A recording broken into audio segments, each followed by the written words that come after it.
¿Qué tal, amigos? Estamos dando comienzo al programa Tertulia Entretenedores. En esta ocasión tenemos un invitado que puede llegar en cualquier momento, pero no lo vamos a decir para no cargarlo. ¿Está usted presente? ¿Puede hablar por el invitado? No, por el invitado no voy a hablar, pero algunos temas que más o menos son recurrentes, vamos a conversar del municipio, los planes que existen para Arica y el tema político que hoy día está muy en boga. Y tenemos a la abogada Daniela Soto Cuadra. ¿Cómo está, José? Gracias por estar acá con nosotros, Daniela. Muchas gracias por la invitación. Como siempre, feliz de acompañarlos en sus casas esta noche. Daniela, ¿cómo quedó el naipe? No parlamentario, sino que... Constituyente. La gracia de los constituyentes. Quedó con 23 cupos para republicanos, que fue la gran sorpresa en estas elecciones. Y lo otro quedó dividido, la segunda mayoría la tuvo la coalición de gobierno actual y lo otro partido por los otros partidos, el otro conglomerado político ya que se dice de derecha. Digo yo que se dice de derecha, pero en derecha realidad, tradicional. Digamos. Derecha tradicional, una cosa así. Pero más allá de eso, yo creo que aquí la sorpresa, porque todos decían, claro, la gran sorpresa de republicanos, que nadie se lo esperaba, pero yo creo que la gran sorpresa fueron los votos nulos y los votos blancos. Y yo a eso, y lo conversamos el día del programa que hicimos de las elecciones aquí mismo en el canal, esto puede tener varias lecturas, pero yo creo que la principal lectura, y no sé si Ricardo está de acuerdo, es que al final la gente no era su prioridad este proceso constituyente. No era su prioridad ir a elegir, no era su prioridad ir a votar. Definitivamente quedó de manifiesto que los partidos políticos tradicionales ya no arrastran a la cantidad de gente que antes arrastraban. Y eso también se vio reflejado en época de campaña, porque veíamos candidatos que eran de las distintas coaliciones, distintos partidos conocidos públicamente, pero ninguno en sus pancartas o en sus banderas tenían el logo del partido al que representaban, salvo republicanos, que era el único que tenía el logo de republicano y que se decía republicano, candidato tanto. Así que yo creo que aquí muestra una apatía y el descontento que realmente la gente tiene con esta clase política. El problema, Daniela, es que este país de una u otra manera hay que gobernarlo. Sí, por supuesto. Y para gobernarlo no se necesita una multiplicidad de partidos pequeños, partidos o agrupaciones o instancias, diríamos, porque al final nunca se ponen de acuerdo, cada uno tira para su lado, diríamos. Y cuando los republicanos establecen una marca, como una marca comercial prácticamente, obviamente la gente empieza a mirarlo, oye, estos no son políticos, porque en definitiva incluso ellos no estaban de acuerdo con una nueva constitución. Claro que no. De partida. Sí, hay un contrasentido. Por un lado no están de acuerdo y por otro lado participan para una nueva constitución. Pero es que es parte del derecho que tienen la participación. O sea, si usted en la casa va a comprar un auto y le dice, señora, me quiero comprar un auto. Y su señora le dice, no, es que ¿para qué te vas a comprar el auto si no quiero el auto? No, yo voy a ir igual y me compro el auto. Y después ella le dice, quiero usar el auto. Usted le dice, no, tú no te puedes subir al auto porque no querías el auto.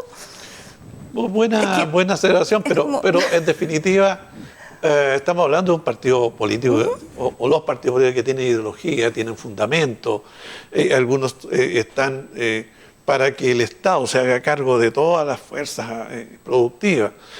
Otros diríamos que son más eclécticos, ya sabe que más no es tanto que sea, y los demás ya sabe que más acá los privados no tienen por qué ni siquiera tocarlos, el mercado que regula. Esas son las tres fases.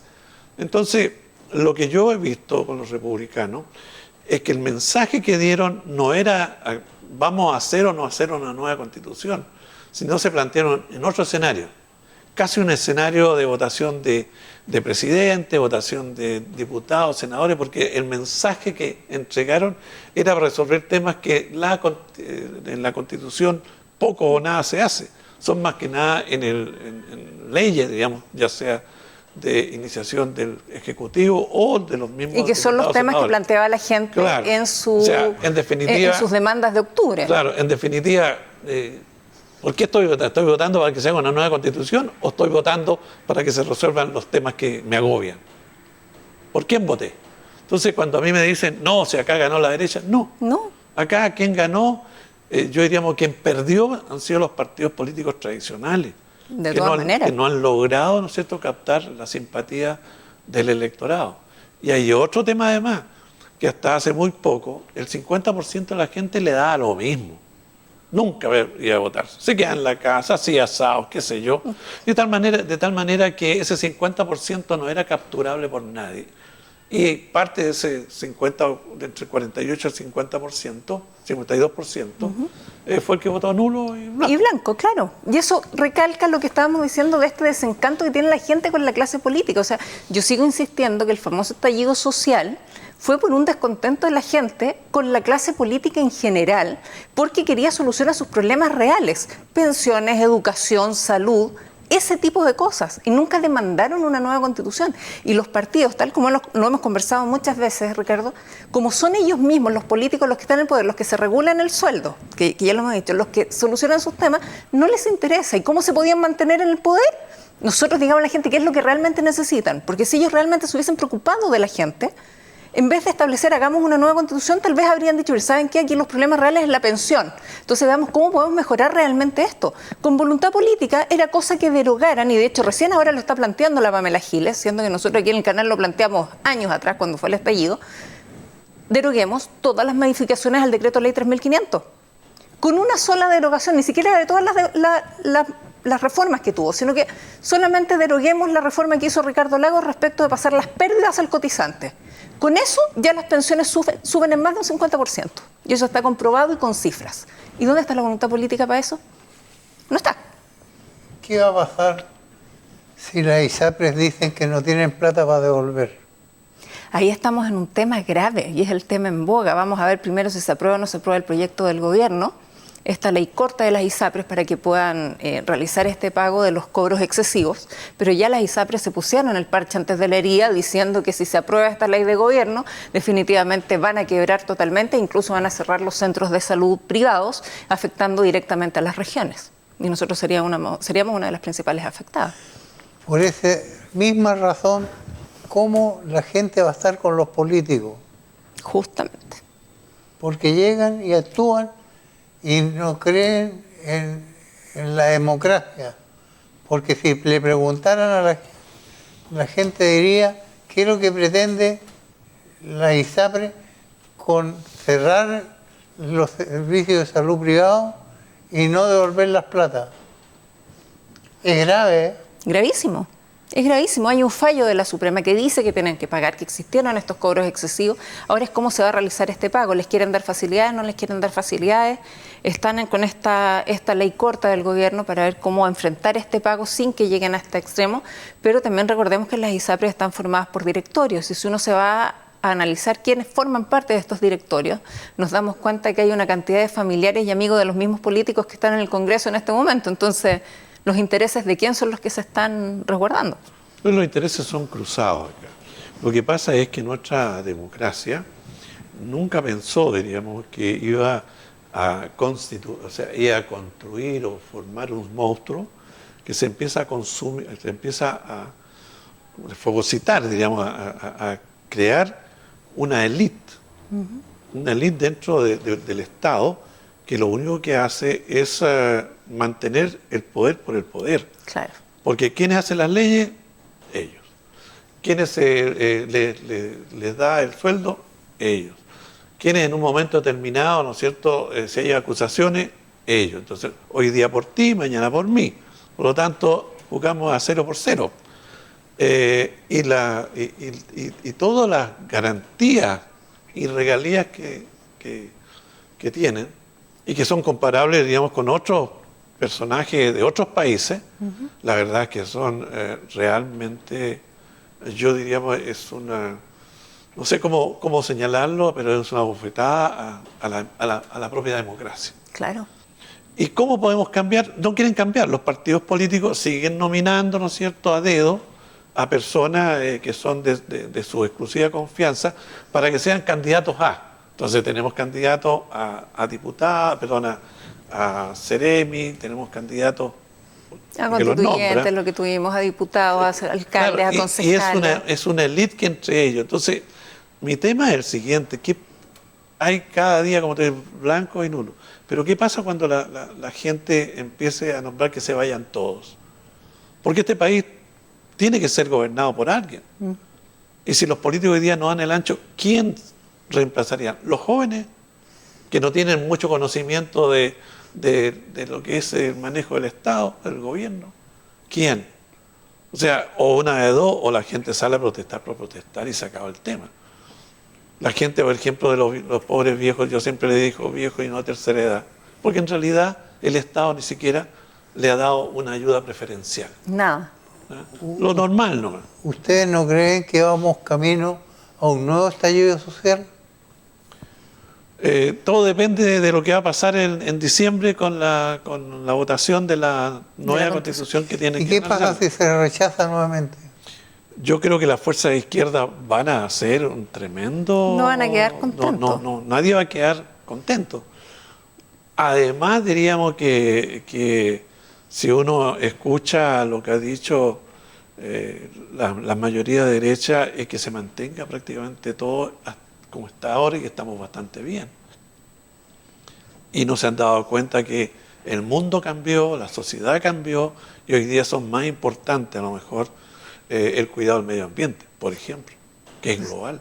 Yo creo que si no colocamos eso en nuestra Constitución, seguimos depredando nuestros bosques, seguimos depredando nuestros ríos con los Claro, salmones. hay que perfeccionar un poco la parte del medio ambiente, pero también yo creo que hay que darle énfasis a lo que son las empresas estatales.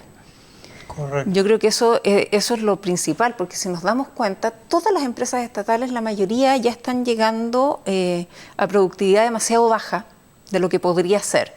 Y esa es una realidad, porque las empresas estatales, si uno empieza a mirar lo mismo que digo, directorios, personal y cosas así, nos damos cuenta que hay gente que entra ahí ni por concurso, sino que por familiaridad, por amistad y sin tener las capacidades de mover el asunto.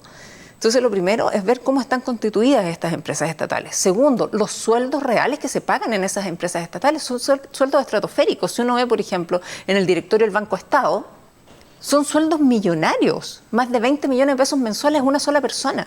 Son más que se le pagan a los ministros y a los parlamentarios. Mucho más. Entonces, si no tenemos un resultado ante estos tremendos sueldos, esa es plata fiscal, es plata que pagamos todos nosotros, no es de producción de ellos. Entonces, yo creo que hay que poner un ojo y hay que estar pendiente bien cómo empezar a administrar bien estas empresas estatales, cosa de que tampoco llegar al extremo de ir y ver mejor privatizarlos, porque tampoco sería esa la idea.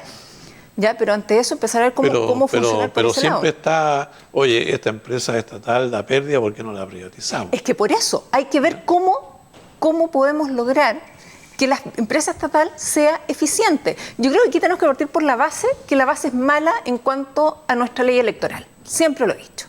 Porque nuestra ley electoral lo que ha hecho es permitir que las caras de siempre se perpetúen en el poder. Las caras de siempre, me refiero a se perpetúen en el poder, ya sea con presidente de la República, ya sea con diputados, con senadores, con alcaldes, pero son las mismas caras de siempre. Y eso es algo que la gente le pasó la cuenta. La gente ya no quiere ver las mismas caras de siempre. Si uno ve la elección de constituyentes en este momento, yo creo que va más allá de republicano. Yo creo que la gente votó por caras nuevas, ¿Ah, sí? más allá de la idea de republicano. Si se fijan, en todas las elecciones, la de constituyentes anteriores como la de ahora, salió gente que era recién vista, eran caras nuevas. Y yo creo que es el cambio que se está dando en ese sentido, pero tal como dice Ricardo, como los candidatos son nombrados por el mismo partido y vas tú de nuevo, y vas tú y todos dicen, oye, de nuevo otra vez esta persona. O puede ser lo que es más Entonces, peligroso aún, es que aparezca una persona que no tenga ni la menor idea, por no decir otro epíteto, menor idea de lo que está yendo. Es que ese es el punto. Si nosotros tenemos una ley electoral y tenemos la misma Constitución que no establece mayores requisitos para llegar a algún cargo, obviamente va a poder postular cualquiera. Yo entiendo el tema de la democracia y me parece completamente válido que todos tengamos derecho a participar y todo, pero yo creo que si para postular a cualquier empleo nos exigen un mínimo de requisitos, sobre todo cuando se trata de servicio público, porque ese servicio tiene que ser eficiente.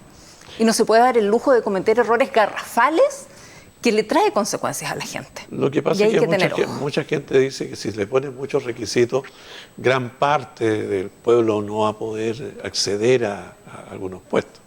O sea, el único requisito que se pide que sea leer, escribir, cuarto medio, creo, y una edad. Y en algunos casos edad.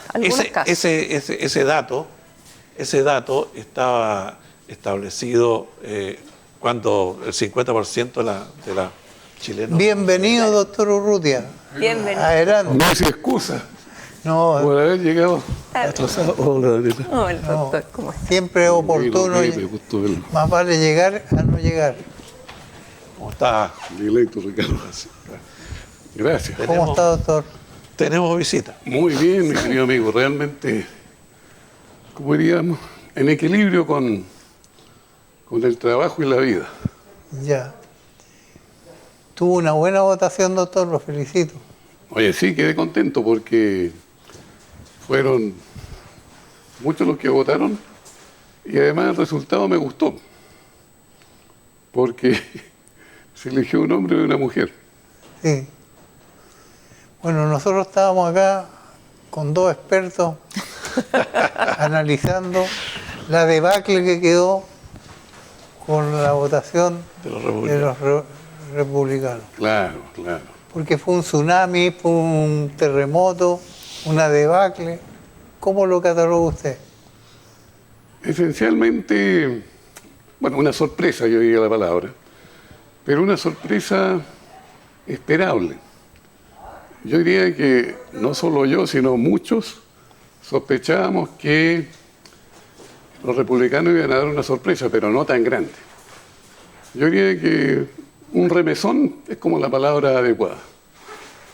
Un remesón político. ¿Y cómo queda ahora la situación? Todo indica que el país está polarizándose y va a seguir polarizándose todavía un tiempo más. Porque el resultado de la elección fue muy decidor.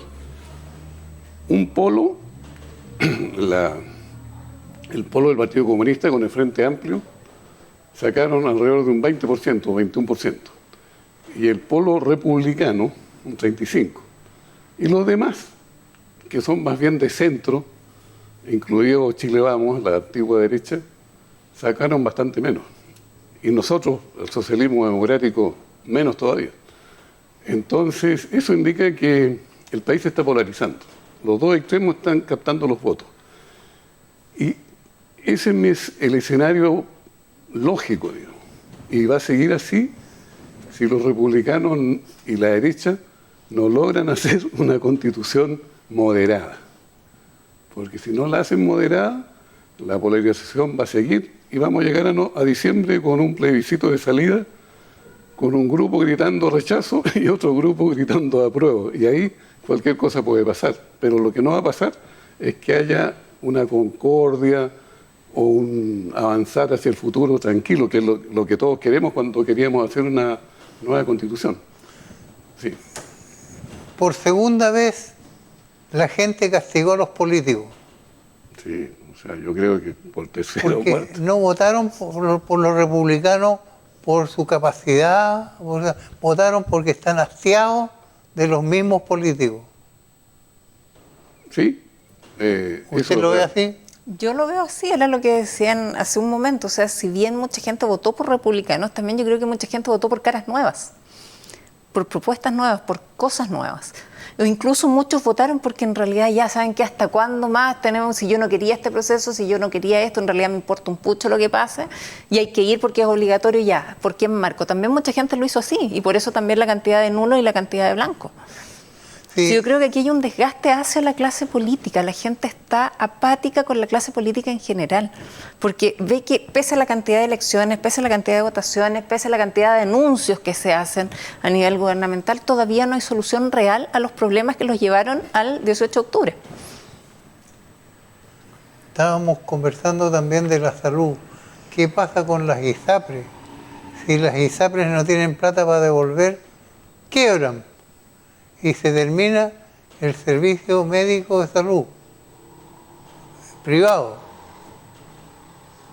Sí. Estamos en un problema serio. Yo creo que en este país, y lo he hablado de eso con Ricardo, que con él nos comunicamos con cierta frecuencia, este es un país que en general nos gusta del conflicto. Su alma, su ADN es de la moderación y de las negociaciones y los arreglos. El ejemplo típico fue la salida de la dictadura de Pinochet, que fue una negociación, cosa que no ha ocurrido en ningún país de Sudamérica, que una dictadura se vaya mediante una votación. Bueno, eso ese espíritu chileno continúa, y aquí yo creo que con las ISAPRES y el tema de la salud en general va a pasar lo mismo. Las ISAPRES no van a cerrar hoy ni mañana, y probablemente no en el periodo del presidente Boris. Van a seguir, pero transformadas. Les van a quitar poder, porque realmente han sido muy abusivas, alzando los planes a gusto y creando todo un sistema de encarecimiento de la atención. Como son dueñas de ISAPRES y de clínicas, no les interesaba en absoluto que subieran los precios, porque ellas se lo cobraban a los afiliados subiéndoles el plan. Bueno, ese tipo de cosas se va a tener que terminar, y espero que la ley corta, que está ahora en tramitación, lo arregle, pero todos tenemos claro, y yo creo que el gobierno más que nadie, que las ISAPRES no pueden cerrar hoy ni quebrar. Y por lo tanto les van a tirar salvavidas, pero salvavidas que no les permitan ganar como ganaban antes, sino que les limiten el beneficio de manera tal, el lucro, de manera tal de que sigan viviendo, pero ganando mucho menos. Y beneficiando al usuario. Bueno, el usuario, si algo le ha faltado a los usuarios de las ISAPRES y también a los de FONASA, es que nunca se han organizado.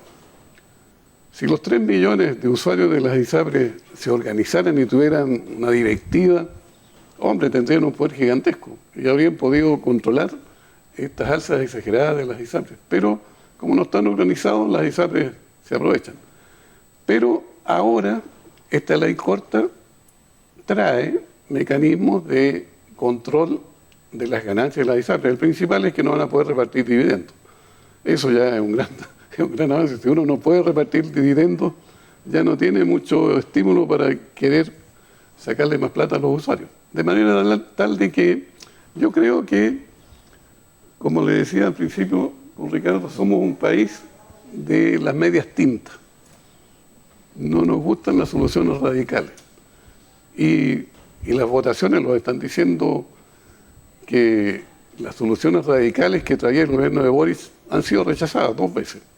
Entonces, está claro que el gobierno no va a poder hacer soluciones radicales, y si una traía en su plan de programa cerrar las ISAPRES, terminar con ellas, está claro que no va a poder hacerlo.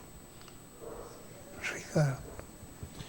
Bueno, esta es una información a nivel nacional. Yo lo quiero traer con su experiencia de alcalde.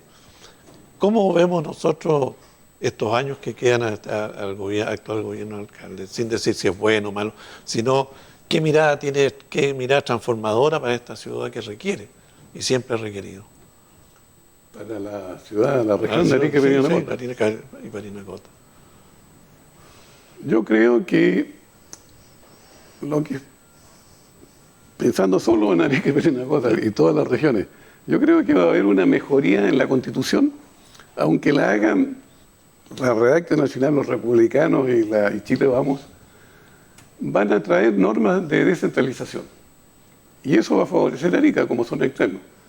Yo creo que va a haber una regionalización real, más potente. Nuestros gobernadores van a tener mucha más autonomía, nuestro CORE va a tener mucha más capacidad de decidir lo que se invierte acá, y también habrá fondos para las regiones. A propósito, el royalty minero, que se aprobó recién, trae una buena cantidad de dinero para la municipalidad. Para nuestra región. Claro, creo que 1.400 millones al año, para partir. En otras palabras, creo que vienen buenos tiempos para las regiones, pero eso es distinto de que vengan buenos tiempos para el gobierno. Eso diría yo, que el gobierno de Boris está complicado y vamos a tener un tira y afloja con el Parlamento hasta el final, pero las regiones, en ese tira y afloja, vamos a sacar alguna ventaja. ¿Y están preparadas las regiones para realmente esos 1.400 millones invertirlo para que esta ciudad florezca? Y no, después de 10 años sacamos la foto, son los mismos, un poquito más arrugados acá, pero son los mismos. ¿Estamos preparados? ¿Tenemos un grupo de dirigentes jóvenes? ¿Las universidades que generan, ¿no es cierto?, muchos dirigentes, están preparadas para estos nuevos desafíos? Porque más plata significa tomar más decisiones de más peso y que influyan en la ciudad. Mira, yo creo, Ricardo, que todo eso es un proceso gradual. O sea, los que tengan a cargo las decisiones en los próximos 3, 4, 5, 6 o 7 años no van a ser muy distintos a los que están ahora. Pero los que estén en 20 años más van a ser distintos, van a ser mejores. Yo recuerdo, por ejemplo, quienes estaban a cargo de cuando se creó Arica, la cuarta región. Sinceramente creo que los que están ahora son mejores. Porque no porque sean como personas más inteligentes, ni más capaces, ni más generosos, sino porque han aprendido. Más experiencia. Más experiencia. Exacto. Y esa experiencia se va ganando a medida que pasan los años. Entonces, sí, llegaremos a tener excelentes dirigentes que gasten bien la plata en unos años más. ¿En cuánto tiempo? Oye, ¿en cuánto tiempo? ¿Cuánto tenemos que esperar? Oye, va a depender, mi querido Pepe, va a depender de que elijamos bien. Porque el gran problema de nuestros directivos elegidos, tanto los representantes como los nombrados por el Ejecutivo, es que no pasan por el sedazo ciudadano. Nosotros solo votamos, pero ya sabemos que en una votación los factores que menos pesan son la capacidad del candidato. Pesan otros factores. Tenemos que hacerlo mejor. Es la idea es hacerlo mejor. Hay que recordar que seguimos siendo una de las regiones con la ejecución presupuestaria más baja. Todavía, pese a que se han inyectado mayor cantidad de recursos. Entonces, ¿qué es lo que podría hacer cambiar con este royalty, por ejemplo? ¿En qué podrían invertirlo? ¿Qué se les ocurre? ¿Qué es lo que necesitamos? Yo creo que ahí le falta un poco de visión a nuestros gobernantes regionales. Pero es cosa de salir a la calle y ver lo que hace falta. Y es que eso es lo que no ven. Hace falta una desaladora. ¿Hasta cuándo? La presidenta vino y dijo, Michelle Bachelet, Sí. vengo con una barraqueta bajo el brazo. Arica va a tener una desaladora. Eso no ocurrió. Pero ahora con estos recursos extraordinarios, perfectamente se puede hacer.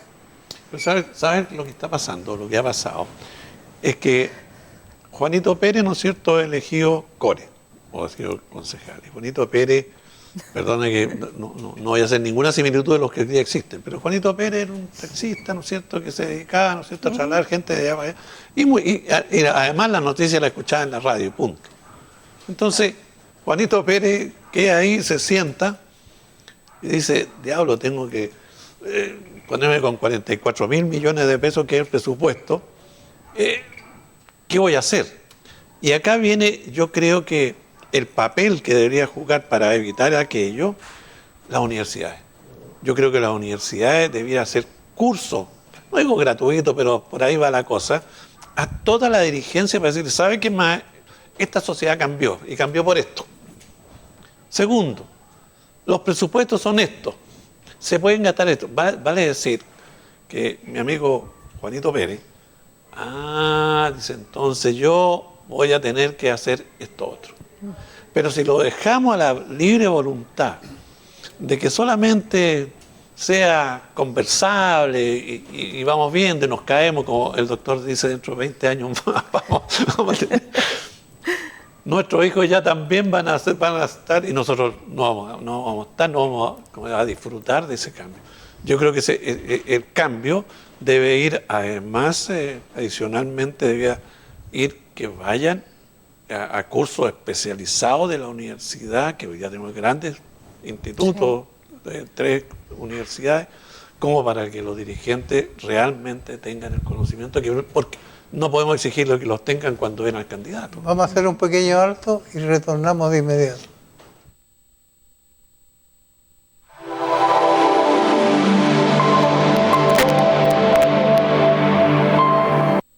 Doctor, usted tenía una idea fantástica. Déla a conocer. ¿Cuál de todas? ¿Cuál de todas? Oye, no soy modesto, pero ¿cuál de todas? La inversión. Sí, claro. ¿Cómo se hace? ¿Quién decide? Mira, actualmente lo que yo veo y he adquirido la experiencia que he tenido de algunos cargos es que hay un desorden en las decisiones de cualquier inversión que se vaya a hacer en Arica. Y esas inversiones no las decide ni el gobernador, ni el SUCORE, ni tampoco el alcalde, ni su consejo. Empiezan a influir poderes impensados, como por ejemplo el Ministerio de Obras Públicas, el Ministerio de Desarrollo Social, todo el tema de la Contraloría. Todo eso crea un verdadero pantano. Recién hablábamos con Daniela de la cancha de patinaje. Yo hago un mea culpa, y también Ricardo, que estaba ahí en gestión. Pero menos, ¿ah? Menos. Por favor. Menos de que recibimos a los dirigentes de la cancha de patinaje y nos comprometimos a hacerlo. Pero resultó que caímos en este pantano. El pantano era de que los fondos tenían que aportarlos el CORE. Y ahí había que hacer un lobby, y resulta que el gobernador de ese momento, o sea, el intendente de ese momento, no había gobernador, el intendente de ese momento y su CORE tenían otras prioridades. La cancha de patinaje no era importante para ellos. O si lo era después de varias cosas. Claro. Entonces, claro, no había a quien recurrir, a alguien que cortara el queque. Entonces, pienso que en estas normas que vienen de regionalización, de descentralización, tiene que darse un poder decisivo real a alguien. En este caso, yo pienso que el gobernador regional. Podría ser porque es elegido. Exacto. ¿Qué más democracia? Exactamente. Salió porque la gente lo... Claro. Por ejemplo, mire, mi querido Pepe y Daniela, Ricardo, lo que nos hizo perder una cantidad de tiempo gigante, esfuerzo, dinero, fue las obras del estadio Carlos Dittborn. Que todavía no se termina. Claro, pero nosotros hicimos unas ampliaciones de alrededor de 4.000 millones de pesos, una gran suma. Pero eso hizo que toda la municipalidad, todas las capacidades de la municipalidad, su sistema jurídico, su sistema de planificación estuviera entregado a eso. Y eso le quitó tiempo para hacer un montón de otras cosas, como el estadio en la norte, multicanchas en los barrios, etc. En cambio, si hubiera una normativa que hiciera que ese tipo de inversiones, como el estadio regional, como en este caso, no fuera municipal, fuera una decisión de tipo regional, sería mucho más fácil. El MOP se encargaría de hacerlo, controlado por el gobernador regional, y dejaríamos a la municipalidad más libre para hacer lo que la gente quiere, obras más pequeñas, pero que le impactan directamente a su vida, como la cancha de patinaje. El MOC todavía no termina la pavimentación de Azapa. Quizás cuánto tiempo más va a estar la gente sin pavimentación. Mi querido amigo, el día que el gobernador regional nombre a todos los directivos y contrate al personal del MOP de la región de Arica-Parinacota, van a correr. Pero tiene que nombrar a todos los mientras estén nombrados desde Santiago, ellos no le responden a la región. Claro. Le responden a su jefe de Santiago. Eso hay que cambiarlo. Y además le plantaron un delegado presidencial que tiene que ver con toda la seremía. Eso, bueno, felizmente el presidente Boris se comprometió en su mandato a terminar con los delegados presidenciales. ¿Cuándo? Tienen que terminar antes que el presidente Boris se vaya, porque es un compromiso de gobierno y que lo ha reiterado. Y se lo han pedido todos los gobernadores. Y desde luego estoy seguro que el poder ciudadano, nosotros mismos, de alguna manera le haremos llegar a los consejeros constitucionales que esa norma tiene que estar, que desaparezcan los delegados presidenciales y que sea el gobernador regional quien tenga todos los poderes que actualmente tiene el delegado presidencial, excepto naturalmente el tema de las relaciones exteriores, la defensa y las policías, que eso está bien que sea centralizado, al igual que la justicia, pero lo demás tiene que ser de resorte, sobre todo lo que maneja la inversión. Como para que exista regionalización como corresponde, si la única forma es que en la misma región se manejen los proyectos, los presupuestos y la gestión de cómo administrar esos dineros que llegan. Si es la única que Pero allí uno tiene que, además de presentarlo como una cosa fantástica y que debiera ser, yo creo que también nosotros debemos tener las consecuencias que tiene profesionalmente. Claro. Necesitamos buenos profesionales, necesitamos que los sistemas informáticos estén a la altura y no como ahora que de repente falta el programa X y que tenemos que pedirlo al ministerio, que el ministerio lo va a revisar, etcétera, etcétera. Yo creo que es importante, si queremos cambios realmente, tenemos que hacer cambios tecnológicos, tenemos cambios, aumento de personal técnicamente capacitado, digamos, para hacer estos tremendos desafíos. Bueno, en ese sentido yo creo que hay que hacer una limpieza en los servicios públicos, pero completamente. Recordemos que también muchos están ocupados netamente por favores políticos y esa es la realidad. Hay gente que no hace absolutamente nada y quien se lleva el peso del trabajo es aquel funcionario que es antiguo, que es de planta, porque el otro está así porque no le pasa nada porque es amigo del jefe. Y esa es una realidad que se ve en la práctica y uno lo escucha en la gente, en la ciudadanía, y uno escucha a veces esos mismos funcionarios que están, no, da lo mismo, si quiero lo hago, si no, no. También la visión de ese funcionario público tiene que cambiar y tiene que darse cuenta que es un funcionario público, está para el servicio de la persona que está ahí, que es el usuario. Sí, y ahí tiene que haber un cambio de mentalidad también. Lo que dice el doctor tiene razón en términos de que centralizar las decisiones. Sí. Aquí. Hubo un ejemplo que lo hizo el presidente Frey y se creó un famoso comité interministerial para el desarrollo de las provincias de Arica y Parinacota. Y allí confluían solamente los ministros, digamos, o sus subsecretarios, y establecían qué cosas se iba a hacer para Arica, y en Arica se hizo una serie de reuniones, en fin, y se establecieron ciertas normas. Entonces, ¿qué cosas se iba a hacer? Vamos a conectar me acuerdo yo, la avenida Chile con la Pereta Porcel a través de ese, ¿cuánto se llama? Ese bajo nivel, ampliación aquí, ampliación allá, en fin, y todo se le puso, primero, cuánto costaba, tiempo que se iba a demorar, responsable, y posteriormente, ¿no es cierto?, el jineteo que iba a hacer el comité a través de, y a mí me tocó, diríamos, ser parte de aquello, los secretariados ejecutivos. Dio tan buenos resultados que ningún jefe de servicio en ese momento podía oponerse, porque quien era el jefe de ese proyecto era el ministro. Claro. Y el ministro que estaba en un comité, y por lo tanto no era el ministro que se mandaba solo, sino era el comité donde estaba el ministro de Hacienda, el de Economía, en fin, todos los ministros que tenían que ver con los dineros. Y se hicieron muchas cosas. Y posteriormente, obviamente, cambio de gobierno y eso desapareció. Por lo tanto, es importante lo que dice el doctor, en que tiene que haber un solo mando, digamos. Claro. Y no solamente el mando, sino que además el control de las cosas que sucedan. Y no nos encontremos en octubre, ay, mire, tenemos que devolver las plata. Bueno, ¿y qué pasó los 10 meses anteriores? Nadie se preocupó, que faltaba esto, que el certificado, que bienes nacionales, que etcétera, etcétera, etcétera. Tiene que haber un encargado, claro. Hay no tantas cabezas que estén viendo el asunto como sucede en los organismos chicos, donde vemos que no se terminó una hora y dice, oye, ¿pero quién era el hito? No sé.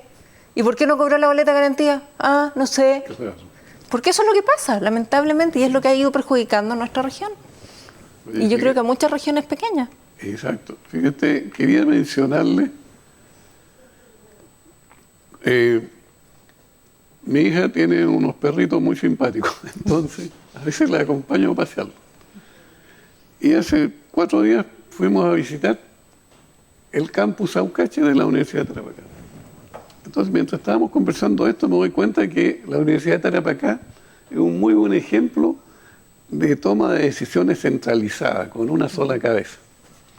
Oye, realmente el campus Aucache es una maravilla, se han construido una cantidad de edificios modernísimos, empezando por la Escuela de Medicina, pero hay muchos otros.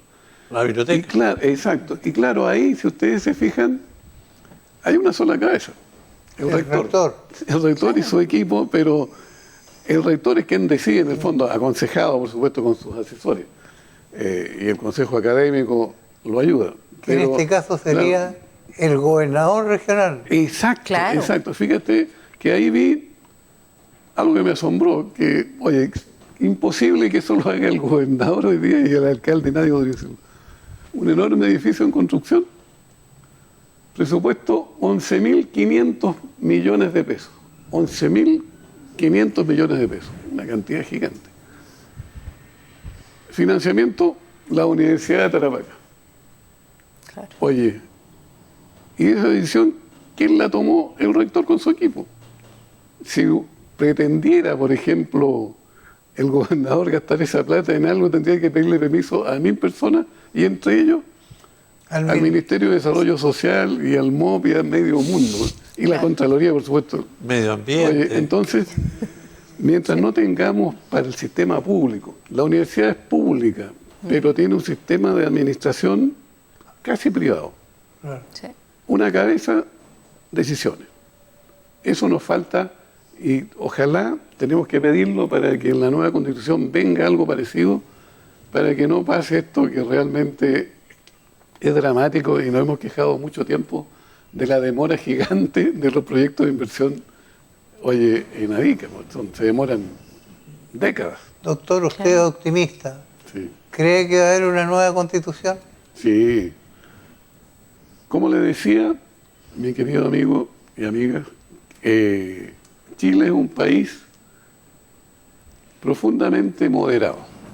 En algunas ocasiones hemos tenido algunos estallidos, pero han sido en la superficie. La gran masa, el gran océano es tranquilo. Y por lo tanto, yo creo que va a salir un texto que va a ser aprobado. Y vamos a tener una nueva constitución. Porque no me cae en la cabeza que los republicanos y la derecha, que tienen la mayoría, vayan a perder esta ocasión caída del cielo para tener una constitución moderada. Oye, se salvaron de la constitución ultra, que iba a afectar mucho la vida de los empresarios y de todo el mundo de la derecha, que era la constitución que fue rechazada. Entonces, Ahora se la están dando. no pueden desaprovechar esta ocasión y saben que no pueden hacer una muy de derecha porque sería rechazada. Entonces, lógico, van a hacer algo Moderado. moderado. Yo pienso que esa es la lógica y además veo que las fuerzas políticas están como aceptando eso. Las declaraciones que están haciendo van en ese camino. Soy optimista. Bueno, el propio presidente en su discurso, ahora que se supo el resultado, llamó, diríamos, a la moderación, al entendimiento. Más por lo le tanto, vale. Porque ahora diríamos... No tenía sin alternativa. consulta, sí, pero alternativa, claro, al tenía no que tener hacerlo. alternativa, por lo menos él dice, sabe qué más, y creo que fue con consulta apenas telefónica a su conglomerado, sabe qué más, estamos en este zapatoche. Si hubiese resultado la elección distinta, el resultado distinto, no hubiese buscado él alianza. No, Hubiese gobernado como él quiere. pero eso trae un peligro también, porque como digo, en este país las tres, ¿cómo se llaman? Las tres clases tenemos derecha, centro, están ahí, bullentes en todos lados. Por lo tanto, por mucho que quiera un presidente hacer lo que a él se le guste, gana, las otras partes empiezan a hacer presión, en fin, y empiezan a decir yo no le doy el voto, en fin, se crea todo un problema de administración de Estado. Por lo tanto, guste o no guste, teniendo mayoría, tiene que entrar a conversar con las demás fuerzas políticas. El problema que hoy día tenemos es que tenemos cerca de 23 partidos políticos, agrupaciones, entonces cuesta ponerse de acuerdo a cada uno que tiene Es muy fácil formar un partido político. Sí. Tantas firmas y se acabó. Claro, juntar firmas en 3 regiones Claro. con el 0,5% de la votación de diputados anteriores, o sea, facilísimo. Fácil. Pero lo difícil es sacar más del 5% de la votación si se impone esa norma que se piensa poner de que el que tiene menos del 5% de la votación nacional no saca, aunque saque parlamentarios en alguna parte, esos parlamentarios se pierden. Si no, entre todos no alcanzan al 5%. Doctor, existía la norma, no sé por qué. Pero existía incompleta porque el partido desaparecía, pero los parlamentarios elegidos seguían tan Se campantes. mantenían. De hecho, aquí, si se hubiera aplicado aquí esa norma, el diputado Mirosis y el diputado Maya no serían diputados. Aunque hubieran sacado aquí una gran mayoría porque no juntaron el 5% nacional. Es decir, existía la norma, pero era agua de las Carmelitas, porque los diputados y senadores elegidos, aunque su partido no tuviera 5%, asumían. Claro. La norma ahora es distinta, no asumen, aunque hayan sido elegidos.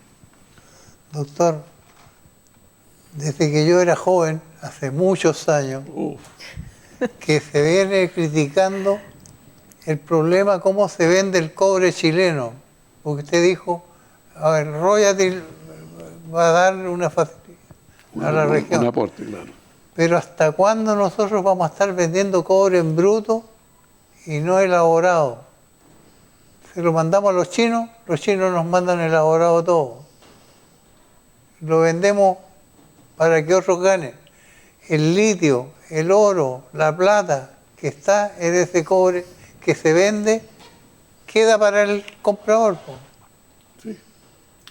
Exacto, es realmente, hemos negociado muy mal nuestras riquezas naturales, desde el salitre y ahora el cobre. Pero felizmente todo indica que con el litio, que al parecer es más riqueza que el mismo cobre, se va a actuar con más sabiduría y vamos a exigir que se hagan productos elaborados como baterías, incluso yo diría, si somos ambiciosos, hasta automóviles, acá mismo. Claro. Porque es el camino inteligente, es el camino inteligente. Pero yo diría que con el cobre, si no hemos perdido la batalla, estamos amarrados por contratos A perpetuidad. Sí. casi perpetuidad. Yo imagino que todas estas empresas que manejan el cobre privadas, que producen mucho más que Codelco, tienen contratos y salvaguardas hasta que se acaben los minerales. Es decir, que ellos no van a aceptar que una norma les quite el derecho a exportar así en bruto y los obligue a hacer manufacturas acá. Esa batalla se perdió, pero la del litio se puede ganar y se está ganando ahora. Benditos los que aprobaron vender el cobre de esa manera. Realmente. Que Dios los tenga en su, Oye, santo reino. se cometieron errores gigantes, mi querido amigo, gigantes. Y con el cobre, indudablemente, fue uno de ellos. Y además, la historia del cobre, leía que los minerales, esto que estamos hablando, Coyahuasi, La Escondida, la misma Chuquicamata, tiene para 50 años más. Sí. O sea, les queda una cantidad de tiempo gigante de producción. Y eso, en cierta forma, es bueno. Tenemos una riqueza que estamos vendiendo barata, pero una riqueza al fin, que no tienen otros países. Pero con el litio no puede pasar que lo vendamos en bruto. Pero eso, lo que yo veo es que ya los que toman las decisiones lo tienen claro. Y están pidiendo una política que obligue a hacer productos elaborados, con más valor aquí. Eso me parece que está ya como aceptado. Esperemos, diríamos, que la gran discusión sobre el litio no sea si es empresa privada o empresa pública, que de repente se asienta, uno dice no, tiene que ser pública, igual que Codelco, en fin, y diríamos, la discusión no va por eso, no va, diríamos, por juntar ambos. Hay que hacerle una empresa rentable y productiva, nada más. Claro, Sí, eso tiene que ser la mira. Sí. Más allá que sea privada o pública, tiene que ser una empresa que sea rentable, que sea productiva y que genere las ganancias que tiene que generar. Y además tener los controles necesarios para que las empresas no hagan y después de tantos años como pasó con las ISAPRE nos demos cuenta, tienen que devolver todo lo que robaron. No deben plata. Claro, no deben plata. Yo creo que tiene que tener todo eso que sirva para mejorar las nuevas negociaciones. Doctor, estamos llegando al término del programa, pero no puedo dejar de preguntarle qué opinión tiene con la delincuencia.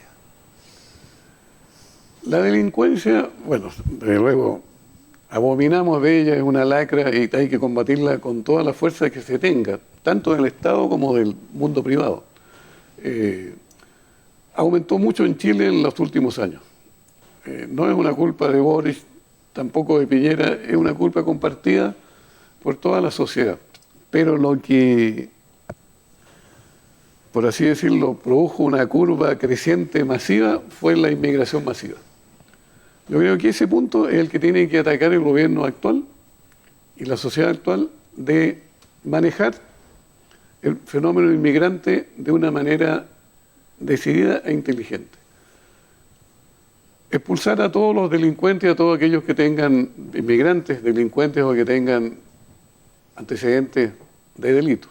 Sí, porque hay inmigrantes que están trabajando de forma normal, Claro, exacto. y cumplen con todas las reglas chilenas. A los que hay que expulsar es a aquellos que vienen a delinquir y segundo, ordenarle el ingreso. Que no ingresen masivamente como ingresaban, si realmente, oye, era dramático y parece increíble que haya ocurrido, que la gente bajaba por los cerros de Utah Sí. y la gente que vive en Utah los veía bajar por los cerros 100, 200 al día. Y los tomaban detenidos, pero se los entregaban a Carabineros, Carabineros los enrolaba y los soltaba. Claro, oye, actuamos con una liviandad gigante. Yo pienso que ahora no, ahora por lo menos las Fuerzas Armadas están controlando la frontera y tienen que seguir en eso porque en la medida que no dejemos pasar a gente sin documentos, sin permiso, frenamos mucho que aparezcan delincuentes. Exacto, yo estoy optimista también. Fue un desastre lo que pasó. Hemos tomado conciencia y está mejorando la situación. Este hecho y además está mejorando también por razones económicas. Los mismos inmigrantes se están yendo de vuelta. Primero partieron los haitianos, Sí. que por algún motivo Estados Unidos les dio ciertas facilidades y se están yendo para allá todos los que pueden.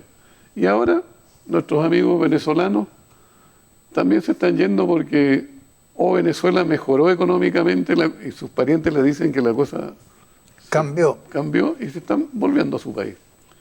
Pero, repito, no podemos depender de eso. Tenemos que depender de tener una frontera bien custodiada y un control de los migrantes que no tienen papel y que son delincuentes. Bueno, no le echemos la culpa a los presidentes que conozco o conocí, pero abrieron las compuertas para que entraran los emigrantes. Sí, la culpa ahí, pues yo pienso que fue toda la sociedad porque, por un lado, las fuerzas de izquierda eran muy pro-migrantes. Prácticamente el mensaje de la izquierda en tiempo de Piñera era los migrantes tienen que entrar y no hay que hacer nada contra ellos, ni mucho menos expulsarlos.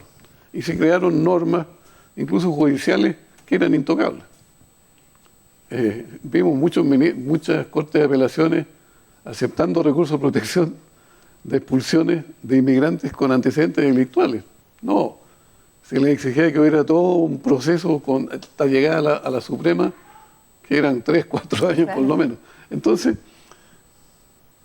hubo una política de nuestros partidos de darle mucha facilidad a los inmigrantes. Y para remate, nuestros presidentes los llamaban, precisamente el presidente Piñera, que si vinieran Las puertas están abiertas, lo esperamos con todo el corazón. Oye, entonces metimos la pata. Y ahora tenemos que arreglarla. Pero, repito, puede estar. Se está arreglando. Yo como ariqueño, y ustedes lo han visto, ya no existen esas enormes masas de inmigrantes en las esquinas pidiendo plata con guagua. Aparecen algunos, pero no de esa forma masiva de antes. Y también vemos en los parques, en el parque del casino no está lleno de carpas como estuvo carpas en una oportunidad. repletas de inmigrantes. Y las playas. Hay un arreglo. Estamos mejorando. Cometimos culpas y no culpo yo ni a la derecha ni a la izquierda. Las dos tuvieron culpa.